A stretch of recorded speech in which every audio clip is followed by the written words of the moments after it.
os comentários do irmão Timóteo para o nosso engrandecimento espiritual, Senhor. Te agradecemos e oramos alegres em tua presença, no nome do nosso Senhor e Salvador, Jesus Cristo. Amém.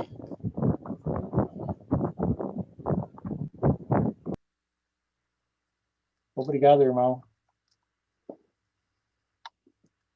Nós estamos já há muitas semanas estudando sobre o juízo final e estamos vendo várias coisas assustadoras, não é? Meio negativos, ou muito até negativos.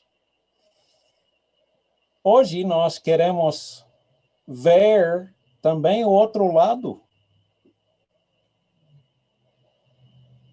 O que é que Deus está pensando sobre seus filhos quando eles chega a sua vez perante o trono? Meu coração está exultando com alegria no amor de Deus por mim. Sabe, muitas pessoas têm baixa autoimagem e dificuldade em se aceitarem, questionando seu valor, se sentem sem valor para ninguém. Mas a verdade é que uma pessoa vale o quanto que alguém está disposto a pagar por ela. Já pensou?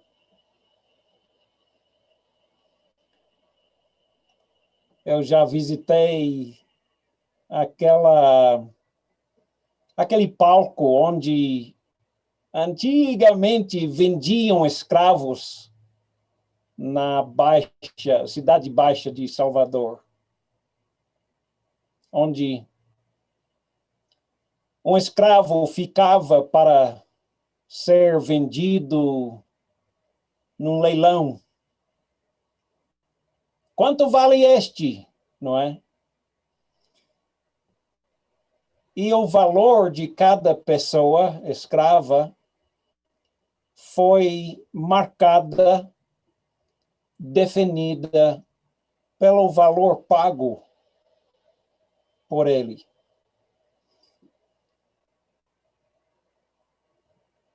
Em João 3, e versículos 16 até 21,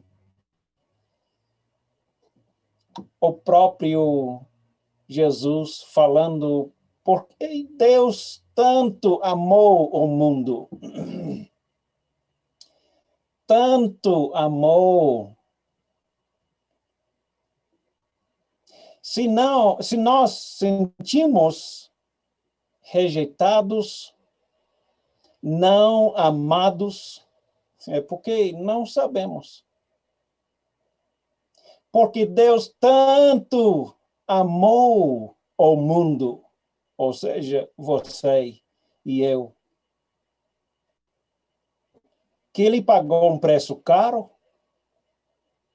Quanto foi? Foi R$1.000? Ou R$1.000.000? Deus tanto amou você e eu, que ele pagou, deu o seu filho unigênito. Sim, Deus tem muitos filhos adotivos, mas um só filho nascido dele. Deu seu filho unigênito. Quanto você vale? Quanto vale o Filho de Deus? Aquele que estava presente com Deus quando ele criou o céu e a terra, e o ser humano, a mulher, as plantas, tudo. Ele pagou o preço de dar Jesus Cristo, seu Filho,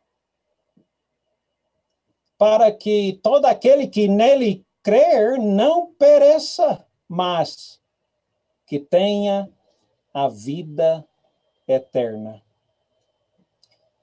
Pois Deus enviou seu Filho ao mundo não para condenar o mundo, mas para que este fosse salvo por meio dele. Quem nele crê não é condenado, mas quem não crê já está condenado por não crer no Filho unigênito de Deus. E este é o julgamento. A luz veio ao mundo, mas os homens amaram as trevas e não a luz, porque as suas obras eram más. Quem pratica o mal odeia a luz e não se aproxima à luz, temendo que as suas obras sejam manifestas. Mas quem pratica a verdade vem para a luz, para que se veja claramente as suas obras que são realizadas por intermédio de Deus. Esse versículo, na realidade, essa passagem fala muito sobre o fim. E no fim, no dia do juízo, Deus vai continuar a amar da mesma maneira de sempre. Também em Romanos capítulo 5, os primeiros 11 versículos, o apóstolo Paulo fala, uau, eu gosto tanto dessas palavras. Romanos 5:1, Paulo disse, tendo sido, pois, justificados pela fé. Justificado. Eu não sou justo, mas justamente como justo. Justamente como se nunca pecasse nenhuma vez. Justificado. Justificado pela fé, não por mim, mas por eu crer em outro. E assim nós temos paz com Deus. Por nosso Senhor Jesus Cristo, por meio de quem obtivemos acesso pela fé a esta graça. Graça significa um presente. Nós recebemos presentes no aniversário, né? Talvez no Natal. É um presente, graça, um presente. Nós recebemos o que não merecemos receber, presentes. Misericórdia é um pouco diferente. Misericórdia é não receber o castigo que merecemos receber. Graça é receber presentes que não merecemos, nem podemos merecer. Se merecemos, então não é graça, ou seja, não é de graça, não é?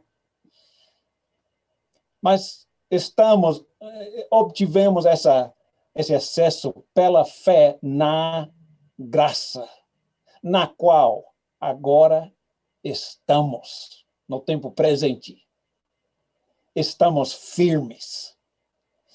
E nos gloriamos na esperança da glória de Deus.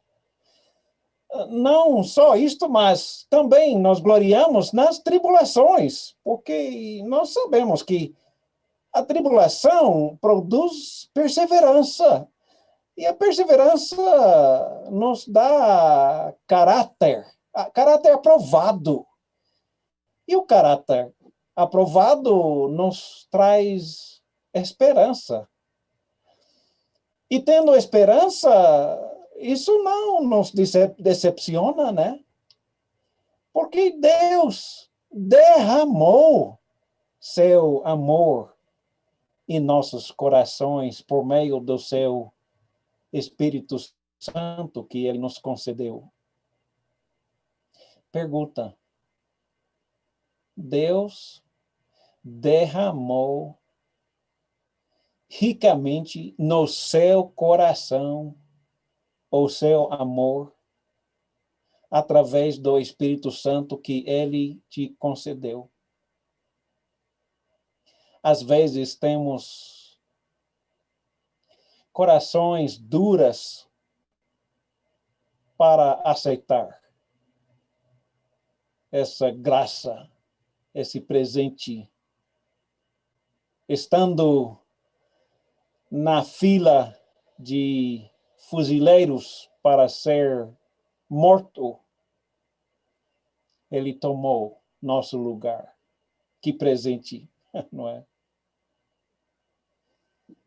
E, de fato, no devido tempo, quando nós ainda éramos fracos, Cristo morreu pelos ímpios. Ou seja, quando ainda era fraco, quando eu ainda pecava, foi quando ele veio assumir o salário que eu merecia receber. O salário do pecado é a morte. E ele recebeu este salário no meu lugar. Cristo morreu por mim, ou ímpio. Dificilmente alguém vai aceitar morrer por um justo. Pode ser, né? Que tem alguém que chega a morrer por um justo. Mas Deus prova seu amor. Deus demonstra seu amor por você, por eu, tendo Cristo morto em nosso favor. E morto quando nós ainda éramos pecadores. Como agora fomos justificados por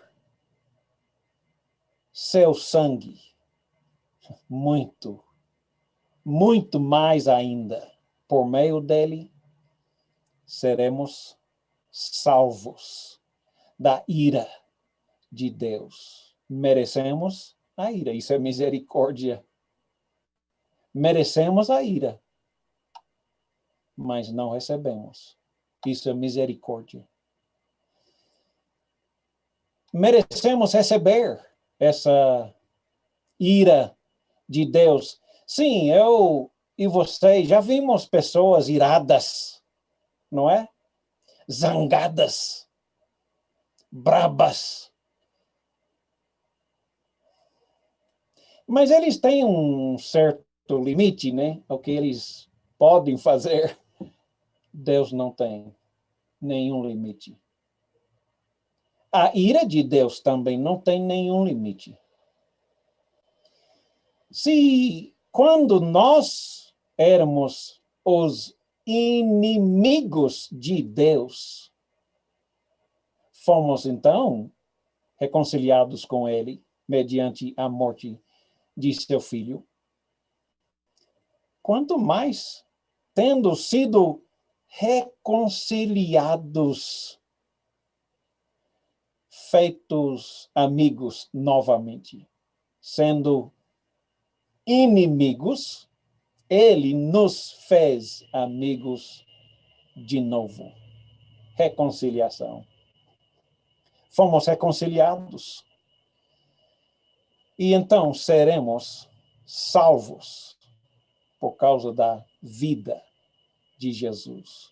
E não apenas isso, mas também gloriamos em Deus por meio do nosso Senhor Jesus Cristo, mediante quem recebemos agora a reconciliação.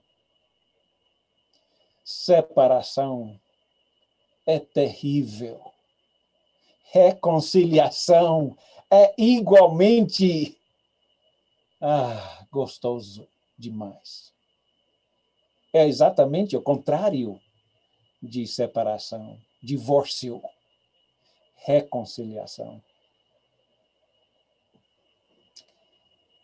Descendo mais alguns capítulos para Romanos capítulo 8, versículos 14 até 17, Paulo diz: todos os que são guiados pelo Espírito de Deus são, escuta, filhos de Deus.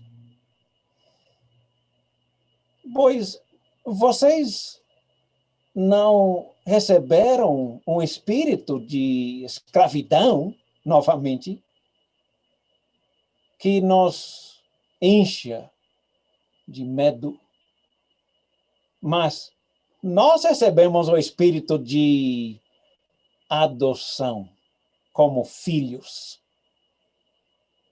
Você sabe como é. Pode imaginar como é ser órfão, sem pai, sem mãe, sem ninguém. E ser adotado. Não por qualquer pessoa, adotado por Deus, o mais rico, o mais poderoso, o mais sábio. Nós recebemos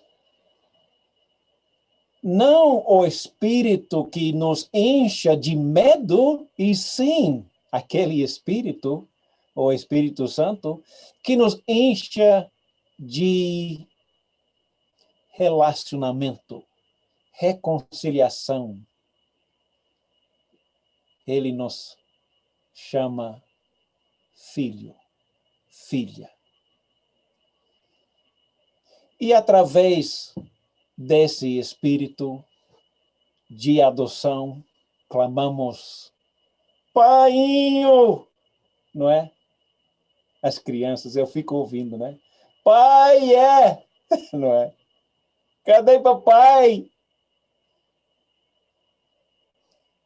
Por esse Espírito, o Espírito Santo, clamamos, Abba. Você lembra as primeiras palavras que seu filho ou filha falou? Foi talvez alguma coisa assim. Abba, babá, babá. Não foi? Abba. Pai. Quando eu fico com medo, corro para meu pai, é claro, não é?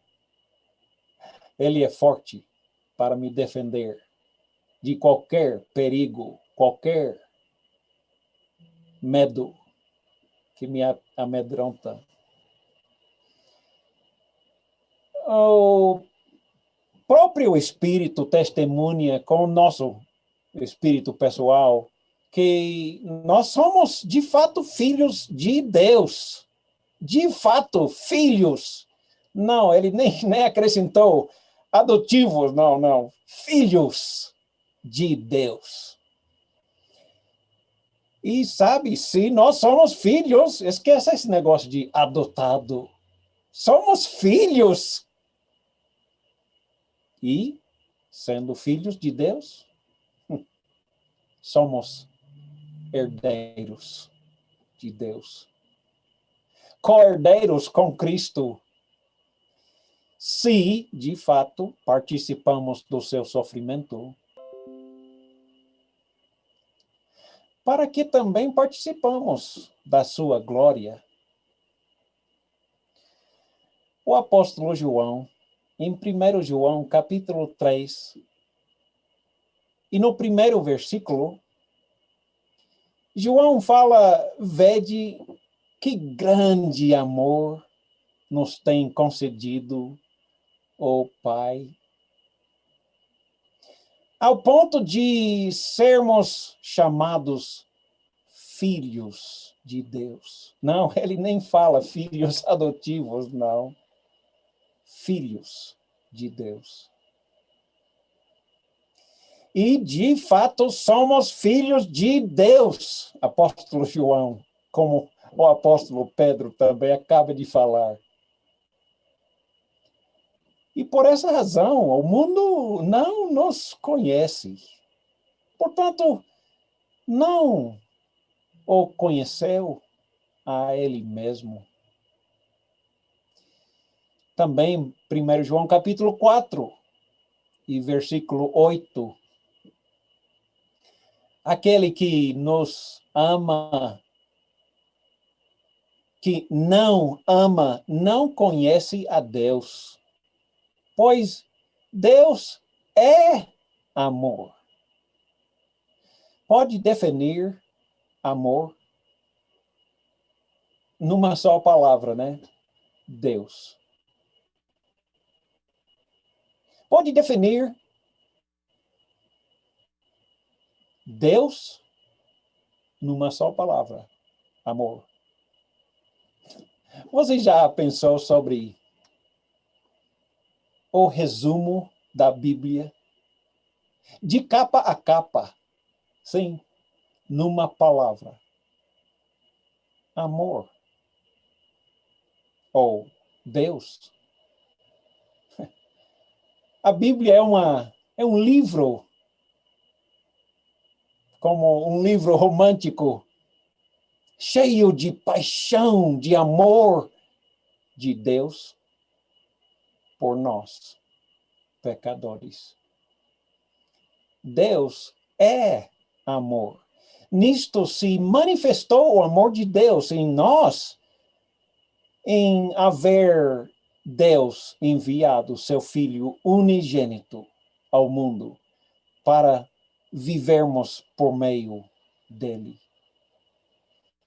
Nisso consiste amor. Não que nós amamos a Deus, né? Eu fico nas minhas orações, oro junto com a minha esposa todas as noites. E às vezes começo assim: Deus, nós te amamos. Aí eu fico pisando para trás, pensando, não. O nosso amor a Deus é tão inferior ao amor de Deus por nós, que o nosso amor parece tão pobre. Pois nisso consiste o amor. Não que nós temos amado a Deus, mas que Deus tem nos amado. Que ele nos amou e enviou seu Filho como propiciação pelos nossos pecados. Pagamento pelos nossos pecados. O salário do pecado é a morte. E ele morreu em meu lugar. Amados, se Deus de tal maneira nos amou, de tal maneira nos amou, nós devemos também, da mesma maneira, né, amar uns aos outros, não é mesmo? Eu queria saber, a vida cristã, o cristão deve sentir medo? Medo é para os desobedientes. Deve sentir culpa? Não. Culpa é para os culpados, os desobedientes. Devemos, então, sentir exatamente o quê? Já pensou? Deixe-me tentar, assim, contar uma parábola moderna. Um exemplo, né, para mostrar o que nós devemos sentir. Havia uma senhora casada com um homem que tinha regras muito rigorosas. Ele exigia da sua esposa muitas coisas. Se ela deixou de cumprir qualquer detalhe das suas regras, ele gritava e punia severamente a ela. Ele sempre achava defeito com cada coisa que ela fazia, sempre queixava.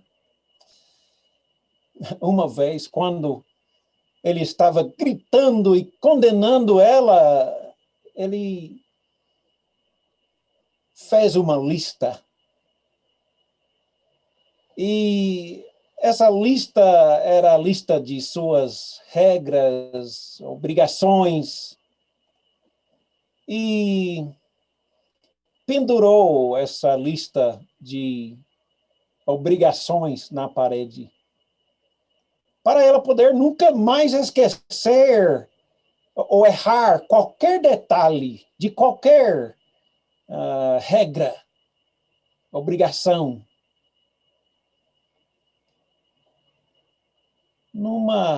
Nessa lista tinha tantas regras.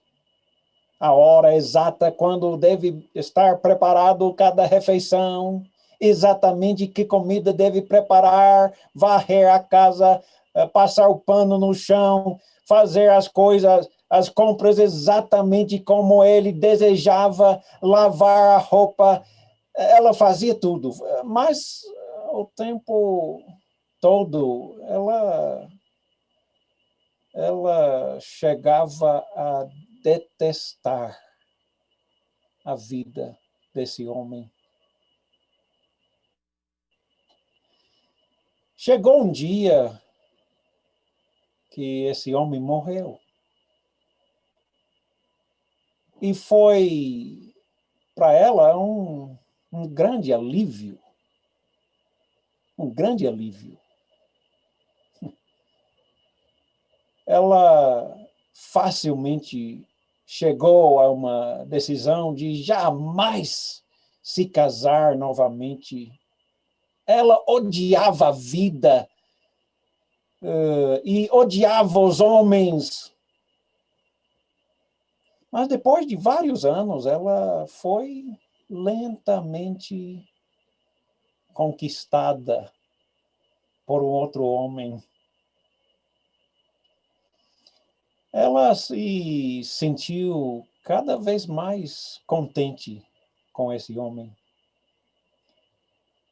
Cada vez mais contente com a vida. E depois de alguns anos de conhecer esse novo homem, ela aceitou a proposta de casamento. Só que esse homem era tão diferente, né? Ele era um homem bom, bem contrário ao primeiro marido dela. Ele a amava tanto. Ele a elogiava sempre, sempre, e deixava ela cada vez mais contente.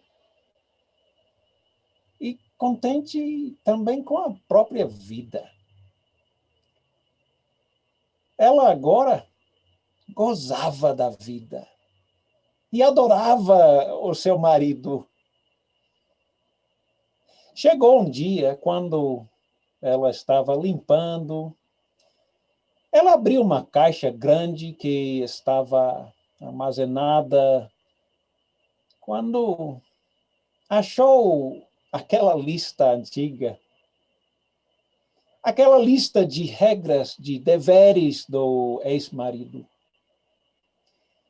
Ao ler essa lista, ela percebeu que estava fazendo todas aquelas coisas e com alegria, com contentamento, ela estava extasiada com o relacionamento com seu marido tão amável. Ela estava extasiada com a vida. Eu pergunto novamente, como nós devemos sentir? Sim, nós sabemos que nessa vida passaremos por aflições, sofrimentos, desafios, provas dificílimos, não é? Mas podemos ainda varrer a casa com um sorriso na boca, porque somos profundamente amados pelo nosso Deus, pelo nosso Senhor, nosso marido, né? Marido da Igreja de Cristo. Ele nos ama. E nos achamos fazendo todas aquelas obrigações, né? Sem nenhum desagrado. Com alegria da vida. João 15 e versículo 13, Jesus disse, ninguém tem maior amor do que este, de dar a sua própria vida em favor dos seus amigos. Deve ter uma palavra melhor do que amigos, né? Amados. Profundamente amados. Gálatas 5 e versículo 6. Porque em Cristo Jesus nem circuncisão, nem incircuncisão tem valor algum, mas, escuta, a fé que atua pelo amor. Sim, nós temos obras, fomos criados para fazer boas obras. Mas isso em nada é inferior.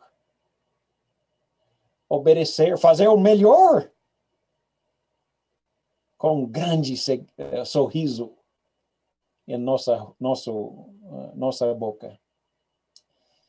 Também 1 Pedro 1, 8 a 9, também o apóstolo Pedro entra nessa conversa dizendo, mesmo não o tendo visto, vocês o amam. E apesar de não o verem agora, creem nele e exultam com alegria indizível e gloriosa, não é?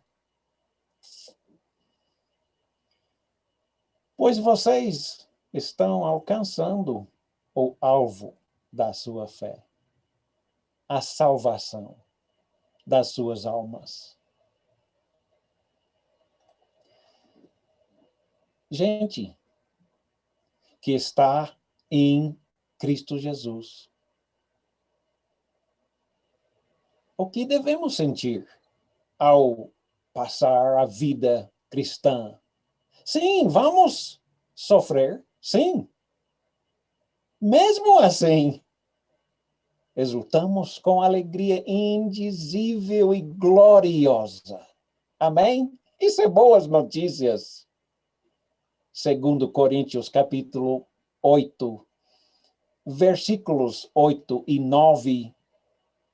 Não lhes estou dando uma ordem, mas eu quero verificar a sinceridade do seu amor.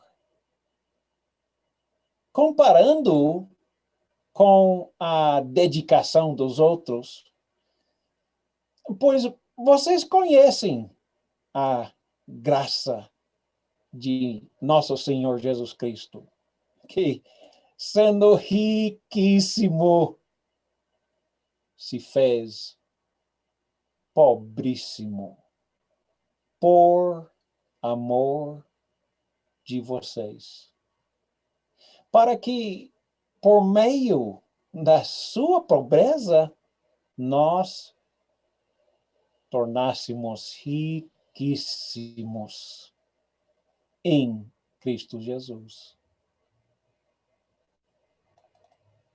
Como filhos, de fato, filhos, somos herdeiros, riquíssimos, sem dúvida.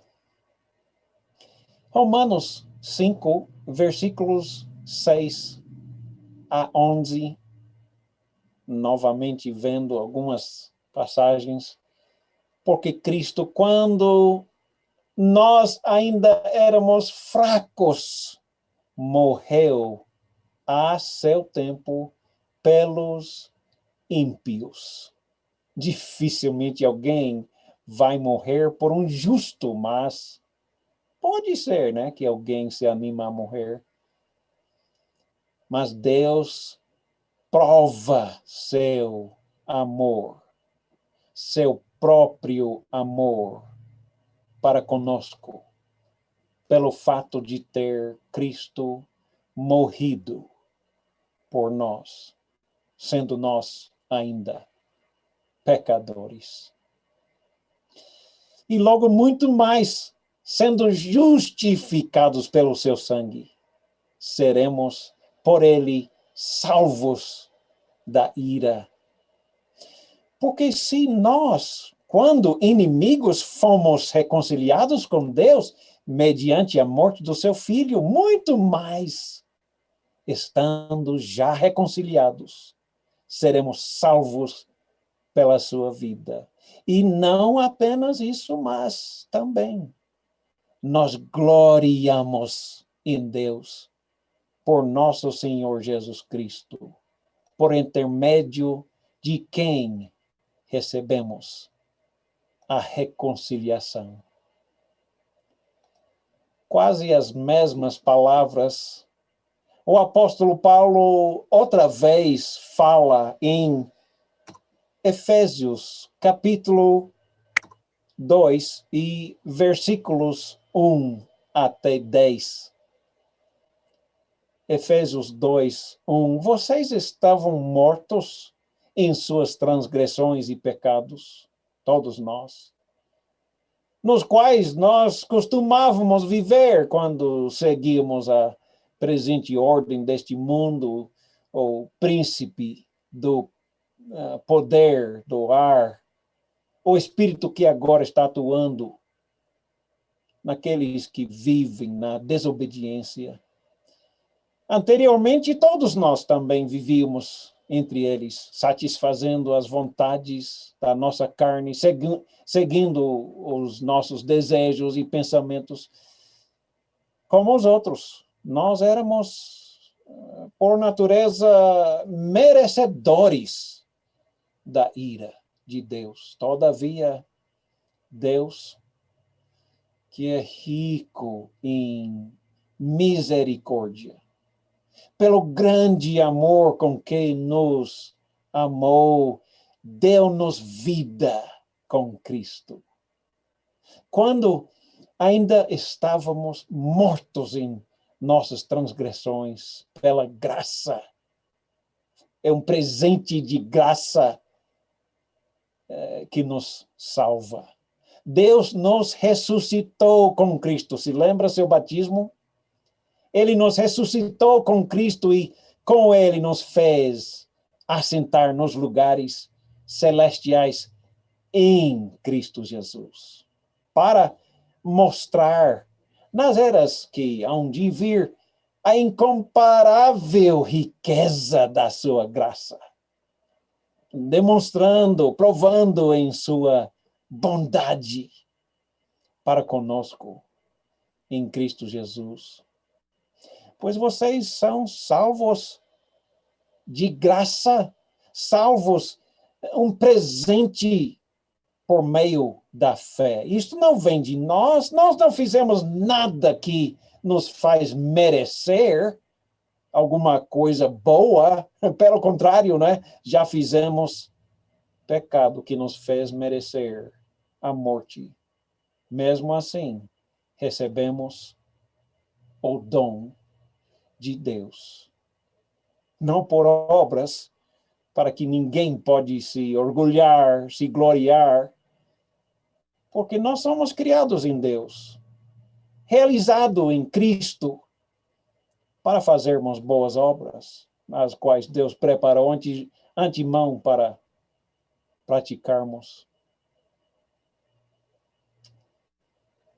O apóstolo Paulo, em 2 Coríntios, capítulo 5, e versículo 14, disse que é por amor de Cristo nós somos constrangidos, movidos, né? Motivados, controlados. Somos movidos pelo amor de Cristo. Somos motivados pelo amor de Cristo. Somos controlados pelo amor de Cristo. Entende? Se lembra aquela mulher com o segundo marido, tão motivada, alegre? Eu me lembro, o apóstolo Paulo, em Efésios capítulo 3, ficando de joelhos. Efésios 3, versículos 14 até 22. Ele diz, por essa razão eu fiquei de joelhos perante o Pai, no qual recebe o nome toda a família do céu e na terra. Oro de joelhos para que com as suas gloriosas riquezas ele os fortaleça. Os efésios estavam sofrendo com essa divisão entre os gentios, eles eram gentios, e os judeus. E os judeus estavam criticando e dizendo, oh, vocês precisam obedecer essa lei, aquela outra lei. Era muito feio, na realidade. E eles precisavam de força para vencer esse sofrimento. E Paulo está de joelhos, orando. E orando, creio eu, por também você e eu. De joelhos, apóstolo Paulo implorando para nós termos força no interior, no íntimo do nosso ser íntimo, dentro de nós, poder que vem pelo Espírito Santo, para que Cristo habita em nossos corações, para que por meio da fé, Cristo habita em nós. O Espírito Santo, Deus, habita em nós, mediante a fé. E ele ainda diz, ainda oro para que, estando arraigados e alicerçados em amor, que vocês possam, juntamente com todos os santos, compreender. Agora ele está começando a definir aquele poder que atua em nós, no nosso interior, no nosso íntimo, para que vocês podem compreender a largura, o comprimento, a altura e a profundidade de quê? Conhecer, compreender a grandeza do amor de Cristo. A partir de hoje, de agora, eu te desafio a lutar diariamente para compreender, conhecer o limite do amor de Cristo por você. Isso encha nossos corações de alegria, de confirmação, né? Somos válidos, somos valiosos a alguém que nos ama profundamente. Por favor, daqui em diante, pesquise, luta para compreender o limite máximo do amor de Cristo por você. Sabe o que isso vai fazer? Vai te motivar, controlar, não é?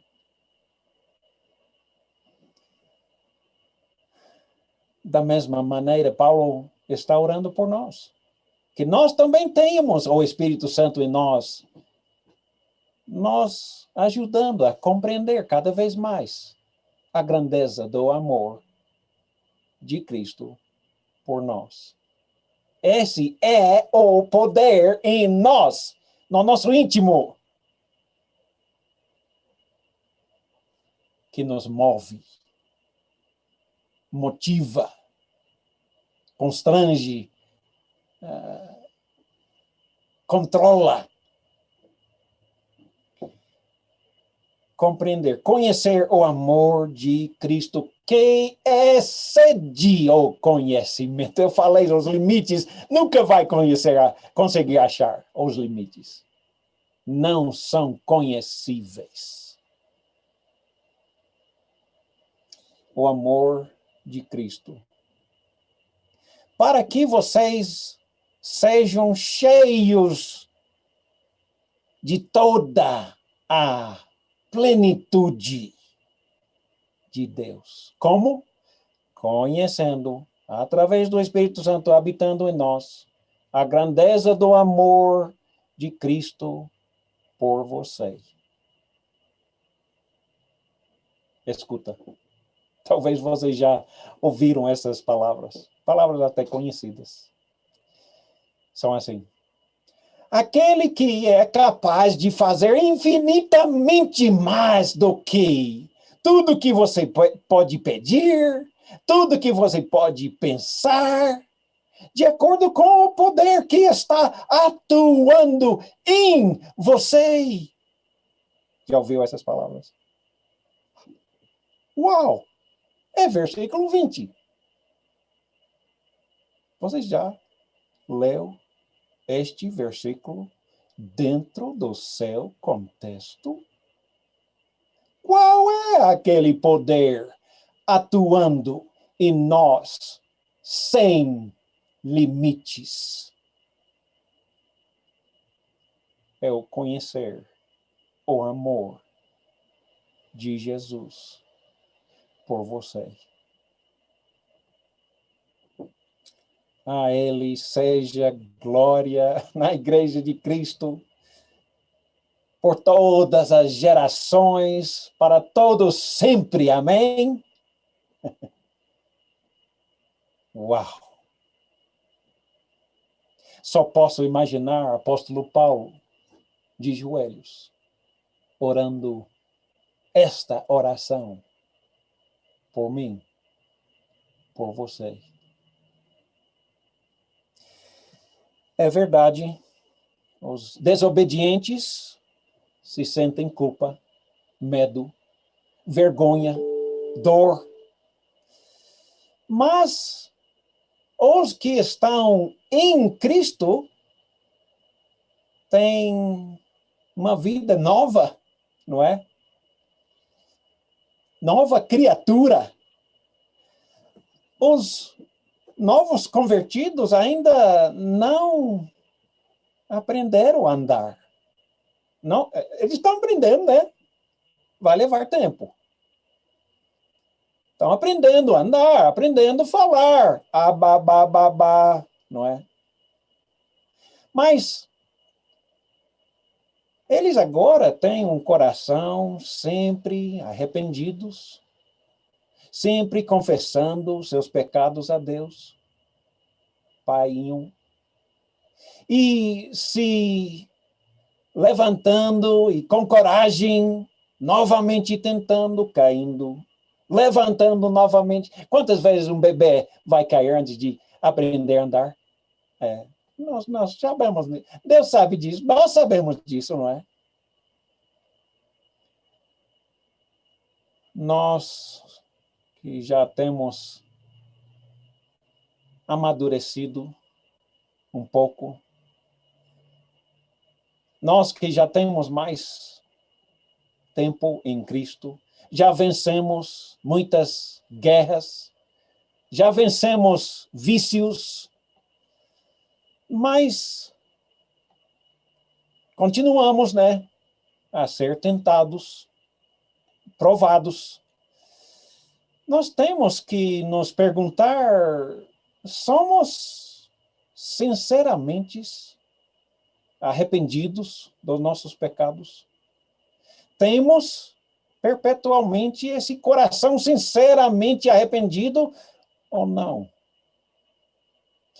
Se não estamos realmente arrependidos dos nossos pecados, nós não somos salvos. Se nós não estamos realmente arrependidos dos nossos pecados, nós não somos salvos. Continuamos andando no pecado e não dentro da graça de Cristo. Mas se estamos arrependidos de verdade, continuamos confessando os nossos pecados a Deus. Continuamos pedindo perdão. Então, nós podemos ter alegria, podemos viver sentindo uma consciência limpa e pura, perdoado por completo.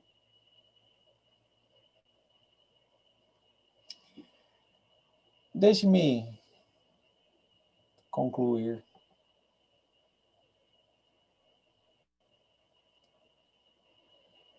Eu amo tanto a minha família, a minha esposa, tão boa, tão boa. Nossos filhos. Nós amamos as nossas famílias, nossos cônjuges, nossos netos. Eles são crianças. Eles, na realidade, erram muitas vezes. E eu, um vovô, não é? Eu sei que eles são crianças, eu sei. E eu sei como crianças são, como Deus sabe como nós somos. E quando eles desobedecem, eu os corrijo com brandura. eu não estou zangado. Eu amo tanto meus filhos, meus netos. O meu amor é incrivelmente insuficiente para descrever, mas o amor de Deus para com os filhos dele, ele sabe amar de verdade.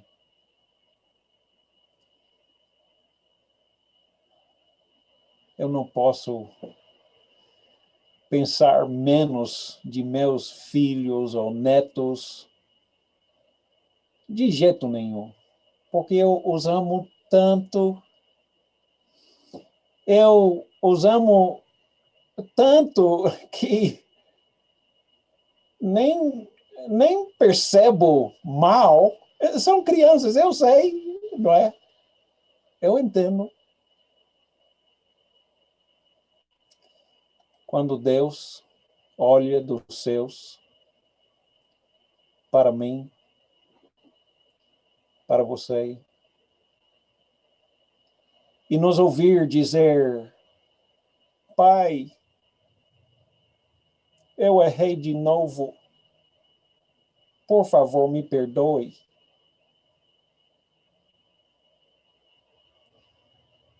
Certamente, na face de Deus, haverá um grande sorriso.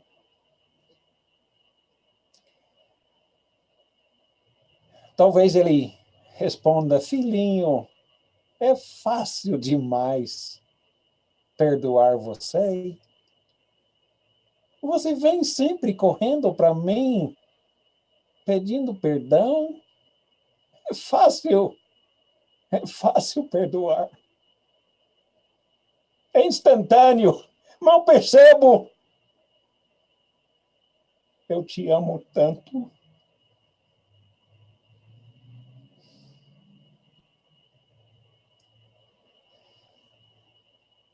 Não há palavras para descrever o amor de Jesus, o amor do Pai por nós. Essa foi apenas uma tentativa. Que Deus os abençoe ricamente. Obrigado.